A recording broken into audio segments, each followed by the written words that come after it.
तो साथियों, हम चाहते हैं कि देश का सभी नागरिकों को ये जानकारी हो कि हमारे देश में जब मनमोहन सिंह जी प्रधानमंत्री थे, अर्जुन सिंह जी जब शिक्षा मंत्री थे, तो हमारे संविधान में एक संशोधन हुआ था जो 93वां संशोधन कहलाता है, 93rd अमेंडमेंट।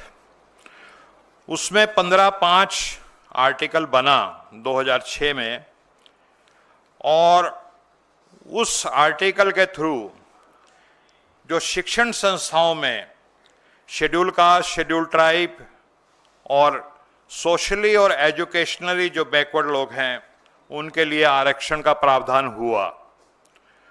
उस समय जो सरकारी संस्थान, जो शिक्षण संस्थान थे, जैसे दिल्ली विश्वविद्यालय, IIT, IIM, तो वो आरक्षण वहाँ लागू हो गया। लेकिन जो निजी संस्थान थे उनके कुछ लोग इसको अदालत में, कोर्ट में लेकर के चले गए और वो मामला कोर्ट में चलता रहा।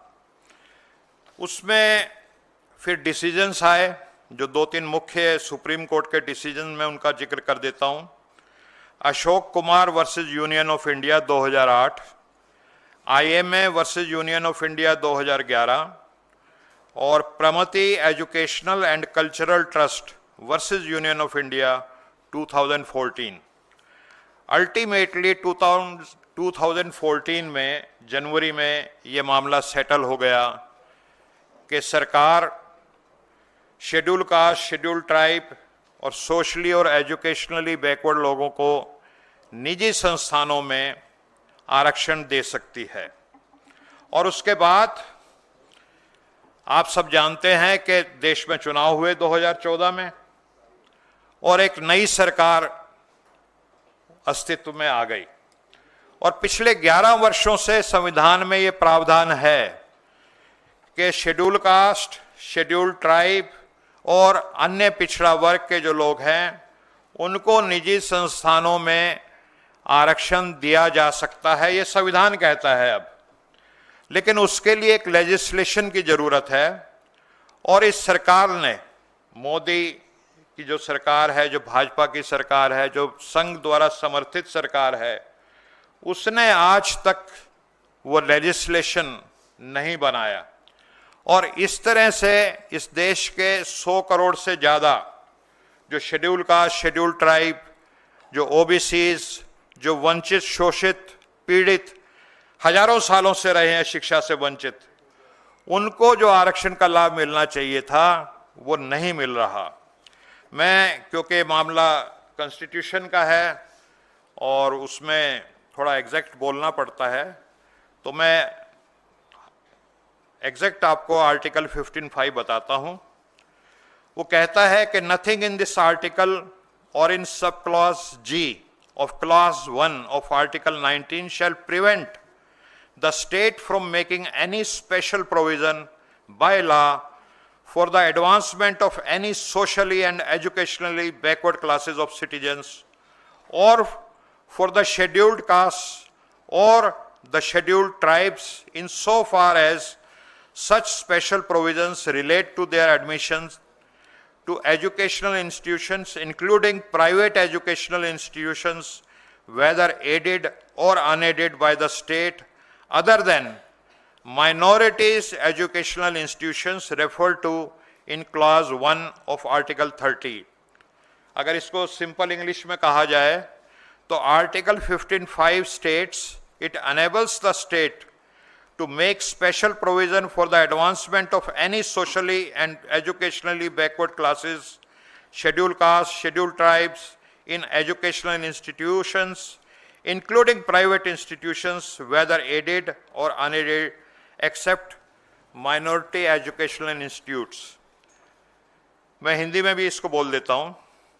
संविधान का जो 93वां संशोधन है उसका अधिनियम 2005 अनुच्छेद 15 में एक खंड 15(5) जोड़कर कहा गया कि राज्य को समाज के किसी भी सामाजिक और शैक्षणिक रूप से वंचित वर्ग के साथ साथ अनुसूचित जातियों और अनुसूचित जनजातियों की प्रगति के लिए समायोजन से संबंधित कुछ विशिष्ट प्रावधान स्थापित करने का अधिकार है, जो अल्पसंख्यक संस्थानों को छोड़कर राज्य द्वारा सहायता प्राप्त या गैर सहायता प्राप्त निजी शैक्षणिक संस्थानों सहित शैक्षणिक संस्थानों में उनके नामांकन के संबंध में है।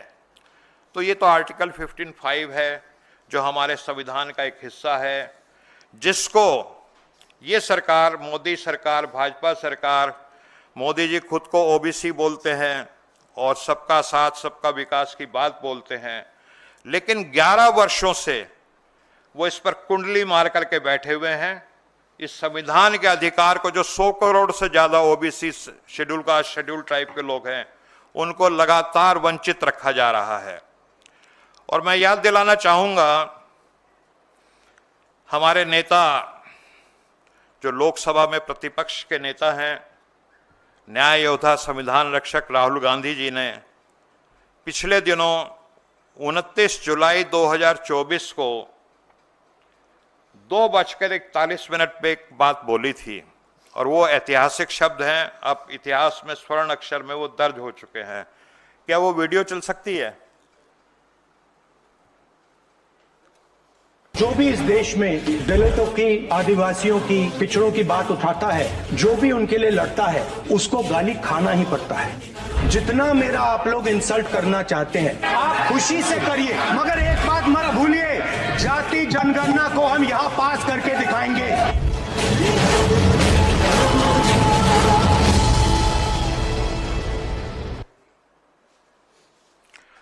तो आपने देखा, लोकसभा में राहुल जी ने कहा था, एंड आई कोट, आपको अच्छा लगे ना लगे, जाति गणना इस हाउस में, इस सदन में पास करके हम आपको दिखाएंगे।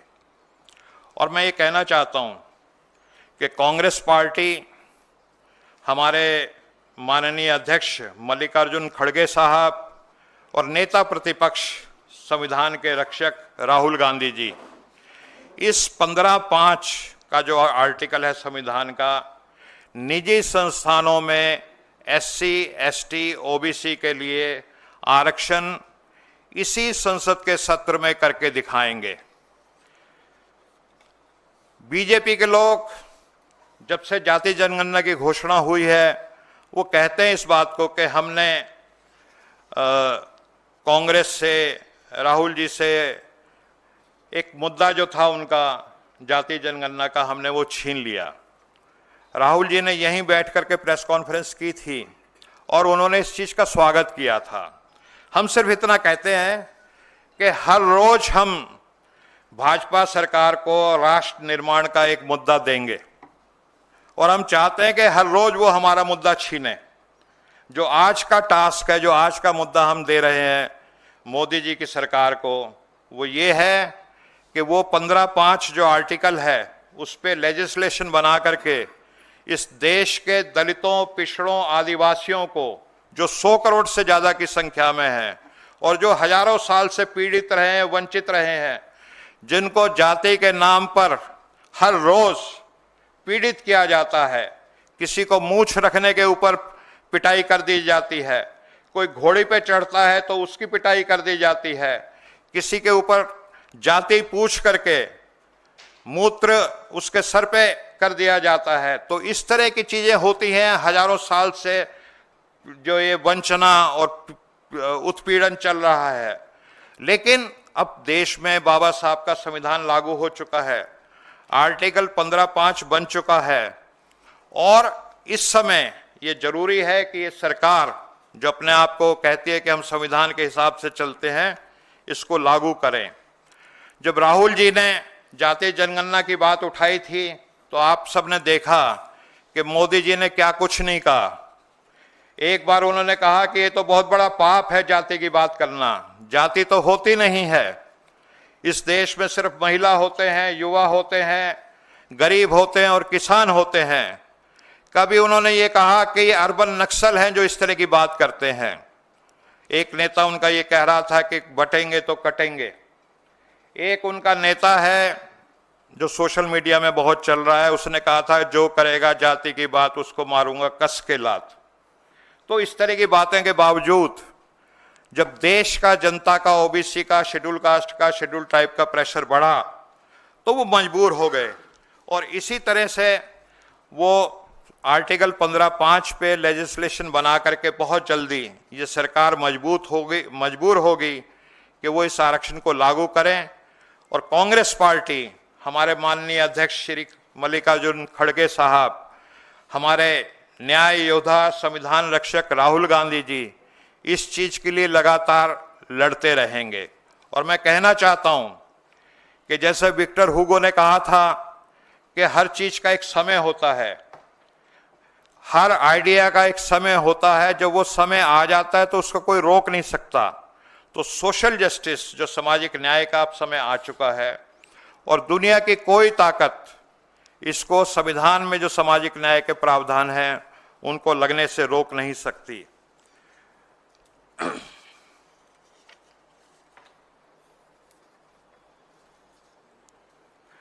तो मैं इतनी बात के साथ अपनी बात को समाप्त करूंगा और मैं अनुरोध करूंगा अपने भाई राजेश जी से, आप इधर आ जाइए। कोई नहीं, आप बैठिए। It's fine.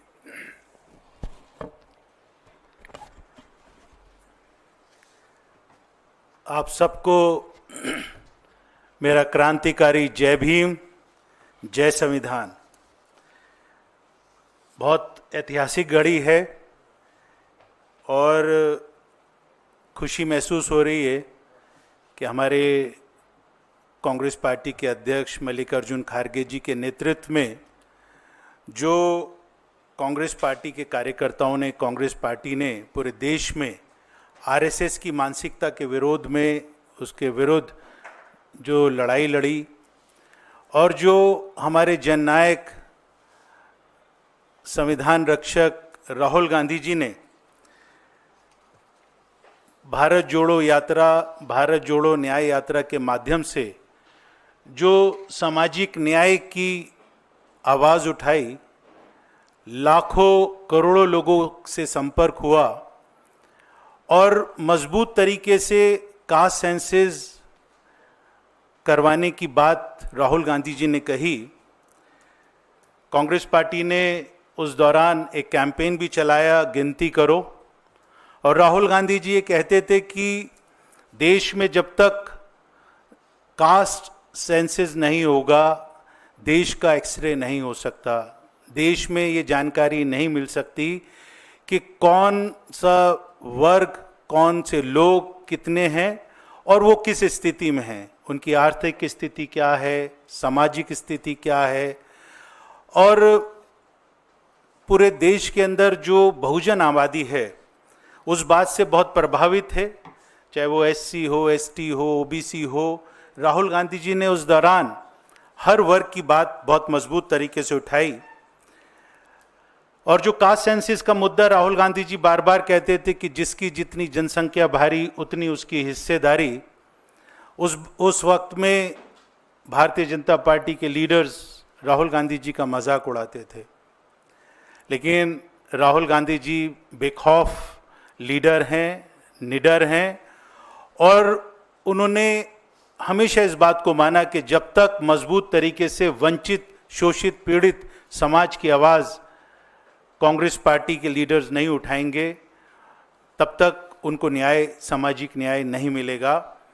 और वो राहुल गांधी जी का प्रेशर, मल्लिकार्जुन खड़गे जी की दमदार संसद में आवाज़, जिसकी वजह से भारतीय जनता पार्टी को, नरेंद्र मोदी को घुटने टेकने पड़े।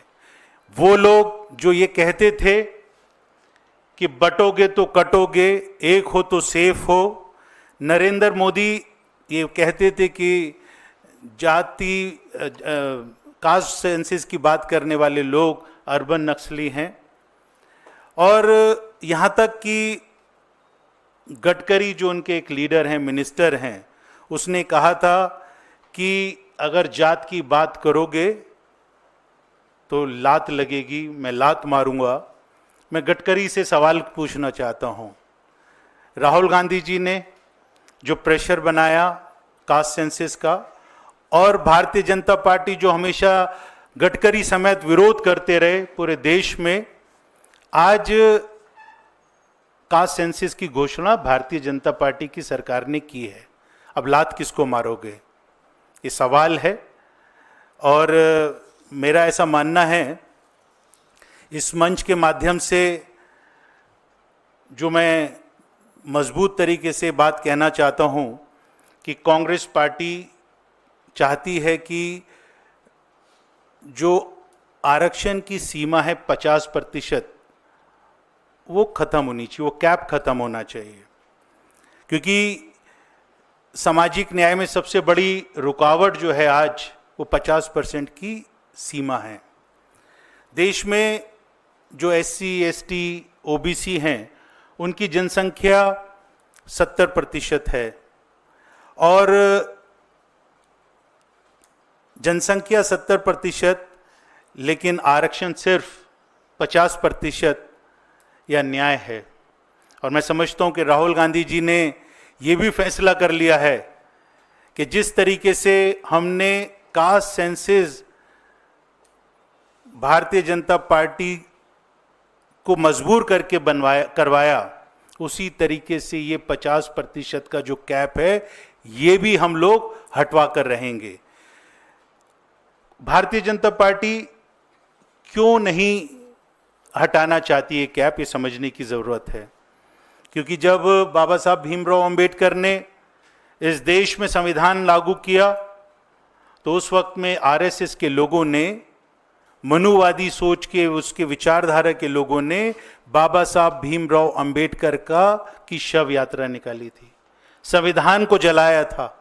और जो हिंदू राष्ट्र की बात करना चाहते हैं, जिन्होंने वर्ण व्यवस्था इस समाज के अंदर दी, इस देश में दी, वो लोग जो इसके विरोधी थे, वो कभी नहीं चाहते कि ये 50% की जो सीमा है, ये आरक्षण की खत्म हो। स्वर्ण जाति के जो EWS का आरक्षण था, उसमें उन्होंने, केंद्र सरकार ने सवर्णों को EWS के नाम पर 10% तो अतिरिक्त दिया। सुप्रीम कोर्ट ने उसे मंजूरी भी दी। तो इससे ये साफ हो गया कि 50% की सीमा कोई भगवान की रेखा नहीं है, और ये ऐसी रेखा नहीं है कि जिसको पार नहीं किया जा सकता। अगर सवर्णों के लिए बीजेपी कर सकती है, तो SC, ST, OBC जो वंचित, शोषित, पीड़ित सदियों से रहे हैं, प्रताड़ित रहे हैं, जिनको आरक्षण की जरूरत है, उनके लिए ये परहेज क्यों? कांग्रेस पार्टी शुरू से सामाजिक न्याय की पक्षधर रही है और 2024 का लोकसभा का जो हमारा मैनिफेस्टो था, राहुल गांधी जी ने उसमें कहा था कि कांग्रेस पार्टी जब सत्ता में आएगी तो हम 50% की सीमा हटा देंगे। एक जीता जागता उदाहरण है, और ये कहते हुए भी मुझे बड़ा गर्व होता है कि राहुल गांधी जी जो कहते हैं वो पूरा करते हैं। राहुल गांधी जी ने कहा था कि हम कास्ट सेंसस सर्वे तेलंगाना में करवाएंगे, कर्नाटक में करवाएंगे, वो उन्होंने पूरा किया। और जिसकी वजह से जिस एक्सरे की राहुल गांधी जी बात करते हैं, वहाँ पर तेलंगाना में भी एक ऐतिहासिक ये जो कदम उठाया, उससे हमको जानकारी मिली कि आज वहाँ पर जो SC, ST, OBC है, किस स्थिति में रह रहा है। और वहाँ पर जो कांग्रेस पार्टी की सरकार है, वो अपने जो कार्यक्रम बना रही है, अपने जो प्रोग्राम बना रही है, उसका प्रारूप उसी कास्ट सेंसस सर्वे के हिसाब से हम लोग कर रहे हैं। मैं समझता हूं कि ये घोषणा तो हो गई, लेकिन मुझे भरोसा नहीं कि Bharatiya Janata party U turn वाली सरकार है। ये अपनी बातों पर मजबूत तरीके से टिकने वाले लोग नहीं हैं। महिला आरक्षण में आपने देखा कि महिला आरक्षण का मसला था, घोषणा कर दी, वाहवाह लूटी, लेकिन उसका आज तक कुछ अता पता नहीं है। उसी तरीके से इन्होंने, मेरा ऐसा मानना है कि ध्यान भटकाने के लिए, अटेंशन डाइवर्ट करने के लिए जो ये मांग कांग्रेस पार्टी की हमेशा रही और इसका विरोध बीजेपी करती रही, उस वक्त में जब देश गंभीर परिस्थितियों से गुजर रहा था, बिहार के अंदर अभी चुनाव हैं, तो वहाँ पर उस सब चीज़ों को ध्यान में रखते हुए जो ये घोषणा हुई, मुझे इस बात का संदेह है कहीं ये भी जुमला ना हो, क्योंकि नरेंद्र मोदी एक बहुत बड़े जुमलेबाज हैं और मैं समझता हूँ कांग्रेस पार्टी इस बार उनको चैन की सांस नहीं लेने देगी। अब उन्होंने घोषणा तो कर दी है, अब हमारी मांग है कि खारगे जी ने भी कहा है कि इसकी टाइमलाइन फिक्स की जाए, और टाइमलाइन 3 महीने के अंदर ये कास्ट सेंसिस शुरू हो, और उसके बाद में जो हमारी मांग है कि वो कास्ट सेंसिस का क्वेश्चनर क्या होगा, उसमें सवाल क्या पूछे जाएंगे, उसका प्रारूप क्या होगा, उसके बारे में चर्चा हो। समय निर्धारित हो कि कितने दिन के अंदर कास्ट सेंसस कंप्लीट होगा, ये हमारी मांग है। And BJP must uphold the federal structure, but because it is important to safeguard the democracy of this country, the BJP is bent upon demolishing the constitution of this country, and we believe, the Congress believes, कि हम कोई भी कसर बाकी नहीं छोड़ेंगे संविधान की रक्षा करने में। और जिन राज्यों के अंदर जनसंख्या और सामाजिक जरूरतों के आधार पर आरक्षण मिलना चाहिए, उसकी स्वतंत्रता प्रदेशों को, राज्यों को मिलनी चाहिए। और मैं अंत में यही कहना चाहूँगा कि 50% कैप नहीं, 100% सोशल जस्टिस की बात करो। धन्यवाद। जय भीम।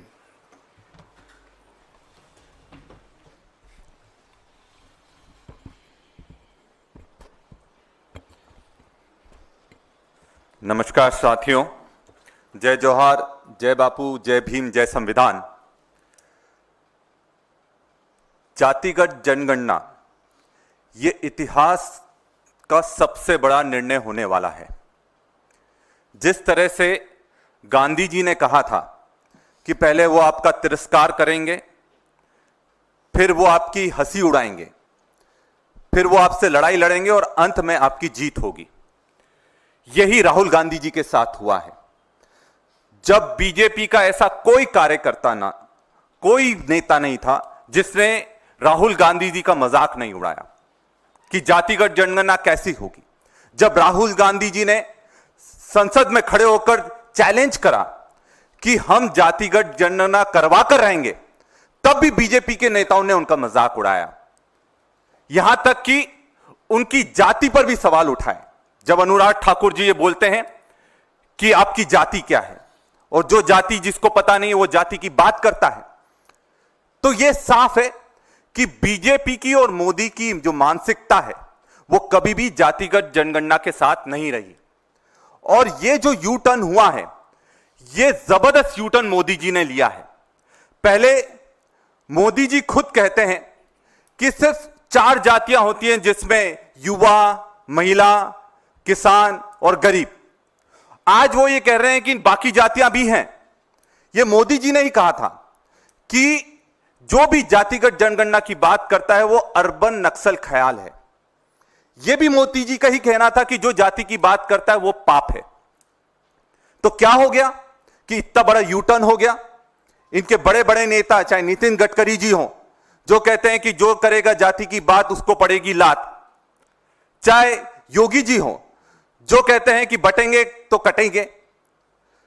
तो हकीकत यह है कि इनको कहीं ना कहीं यह लग गया कि जातिगत जनगणना सबसे बड़ी इस देश की क्रांति है, और अब यह क्रांति रुकने नहीं वाली है। और हम लोग यहां पर ही नहीं रुकेंगे। हमें इन पर बिल्कुल भरोसा नहीं है, क्योंकि अभी तक बजट कहां से आएगा यह इन्होंने नहीं बताया। 2019 में जो सेंसेक्स के लिए बजट अलोकेट हुआ था वो 8,200 करोड़ का बजट अलोकेट करा था। आज 2025 में जब हम जातिगत जनगणना करवाना चाहते हैं, तब यह बजट पहुंच गया 11,000 करोड़। और 2025-2026 में सरकार ने सिर्फ जनगणना के लिए 575 करोड़ का बजट रखा है। तो अब बाकी 11,000 करोड़ का अगर बजट है तो क्या 575 करोड़ रुपए में वो पूरा हो सकता है? नहीं हो सकता। इसकी प्रक्रिया क्या रहेगी? क्या इसमें पारदर्शिता नहीं होना चाहिए, ट्रांसपेरेंसी नहीं होना चाहिए? जब कोई घोषणा होती है तो उसका पूरा ब्लूप्रिंट तैयार होता है, पर आज तक क्या क्वेश्चनर रहेगा, कैसे जनगणना होगी, क्या उसकी रूपरेखा रहेगी, ये किसी को भी कोई जानकारी नहीं है। और यही नहीं, अभी तक कोई डेडलाइन नहीं दी गई, ना डेडलाइन दी गई ना टाइमलाइन दी गई। कैसे करेंगे, क्या करेंगे और कब होगी, ये किसी को नहीं मालूम। तो उस बात साफ है कि इनकी नीयत में खोट है, क्योंकि अगर ये बजट हमको बता नहीं रहे, प्रक्रिया ये हमको बता नहीं रहे, डेडलाइन ये हमको बता नहीं रहे, तो इन पर भरोसा हम कैसे कर सकते हैं। और जो इनका ट्रैक रिकॉर्ड रहा है मोदी जी का, चाहे वो 15 लाख की बात हो, चाहे वो 2 करोड़ रोजगार की बात हो, चाहे महिला आरक्षण की बात हो, हमेशा ये अपने वादों से पलटते दिखे हैं। और आज सामाजिक न्याय का बहुत संवेदनशील मुद्दा है। पूरे देश में जातीय हिंसा बढ़ती चली जा रही है। एक हफ्ते पहले मुरैना में एक दलित को इसलिए गोली मार दी गई क्योंकि उसने डीजे बजाया। और आपको जानकर यह दुख होगा, जिस दिन उसको गोली मारी गई उस दिन 14 अप्रैल था। मतलब अंबेडकर जी की जयंती के दिन अगर कोई डीजे आज दलित बजाता है तो उसको गोली मार दी जाती है। बालाघाट में 4 नाबालिग आदिवासी बच्चों का गैंगरेप हो जाता है, उस पर क्या कार्रवाई होती है। पूरे देश में लगातार जातीय हिंसा बढ़ती जा रही है, पर कहीं ना कहीं बीजेपी सुनने को तैयार नहीं है। ये इसको जुमले की तरह आगे ले जाएगी कि नहीं ले जाएगी, ये तो भविष्य बताएगा, पर आज इनकी गंभीरता कहीं ना कहीं कम दिखाई देती है। हम मोदी जी से यह मांग करते हैं कि हमें हेडलाइन नहीं चाहिए, हमें टाइमलाइन और डेडलाइन चाहिए। और जब तक आप हमको टाइमलाइन और डेडलाइन नहीं देंगे, तब तक हम यही समझेंगे कि आपने ये जो निर्णय लिया, ये डर कर निर्णय लिया है, चुनावों को देखकर लिया है, पहलगाम के अटैक को देखकर लिया है। हम चाहते हैं कि इसकी गंभीरता को आप सबके सामने लाएं और जो हमने सवाल कर रहे हैं, चाहे वो बजट को लेकर हो, चाहे वो डेडलाइन को लेकर हो, चाहे इसकी प्रक्रिया को लेकर हो, इस चीज को साफ करना चाहिए। और जातिगत जनगणना में एक चीज तो साफ हो गई है कि डर सबको लगता है, गला सबका सूखता है। और जिस तरह से राहुल जी ने पूरी ताकत से इसको पूरे देश में उठाया है, तो इससे नरेंद्र मोदी जी भी डरे हैं, अमित शाह भी डरे हैं और आरएसएस भी डरा है। जय हिंद, जय भारत।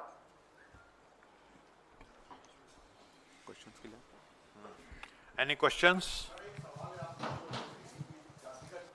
जातिगत जनगणना जब हो जाएगी तो उसके बाद जो आप आरक्षण की सीमा 50% ज़्यादा करने की मांग कर रहे हैं, तो उसमें एससी, एसटी और ओबीसी में जो तमाम जातियां हैं, क्या उनको सब कैटेगरी के लिहाज से आरक्षण उनके लिए भी रखा जाए, उस तरीके से किया जाए, या सिर्फ जैसे अभी है कि ओबीसी को इतना आरक्षण उसमें सारे आ गए, या बाद में कि ओबीसी में यादवों को इतना, इनको इतना, इनको इतना, यानी सब कैटेगरी की जाए एससी, एसटी, ओबीसी के आरक्षण में? क्या आप लोग इसके पक्षधर हैं?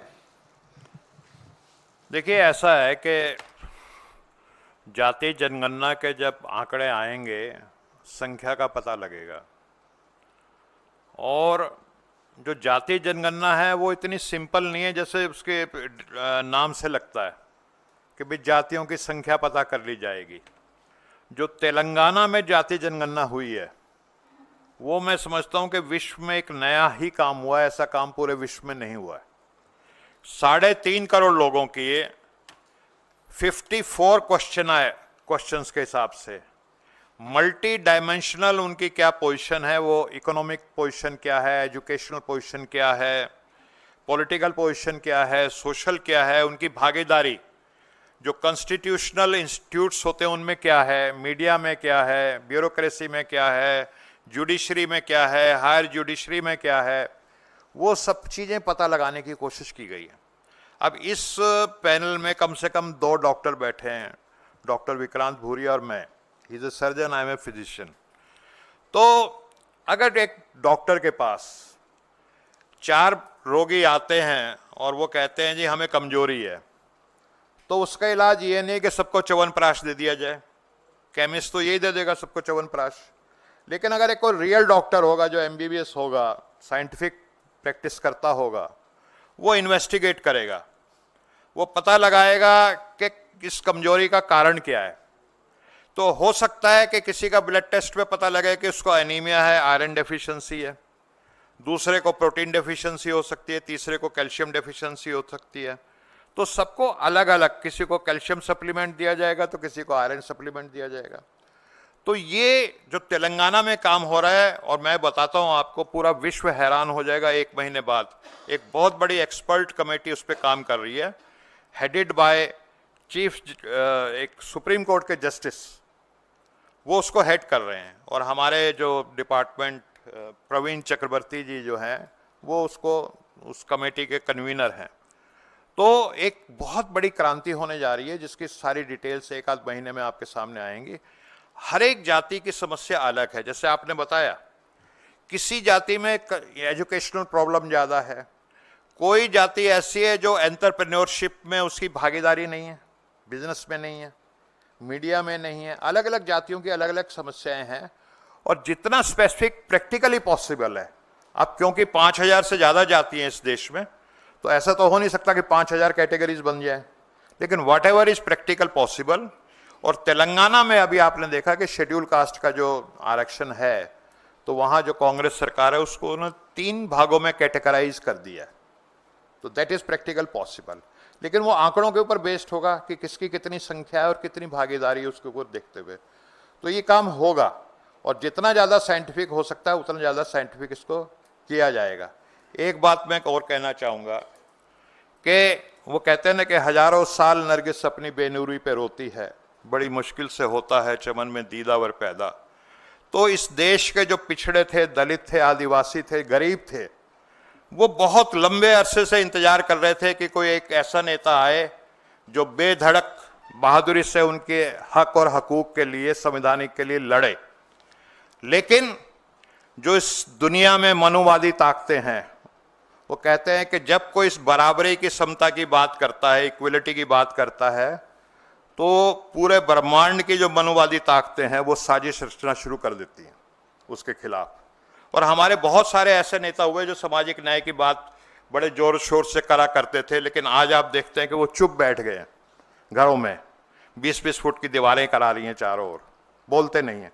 लेकिन राहुल गांधी, उनके ऊपर चाहे ईडी का मुकदमा लगा दो, चाहे उनकी संसद सदस्यता छीन लो, घर से निकाल करके उनको सड़क पर कर दो, गालियां दो, धमकी दो, और अनुराग ठाकुर ने जिस तरह के भद्दे अपशब्द इस्तेमाल किए, वो विचलित नहीं होते।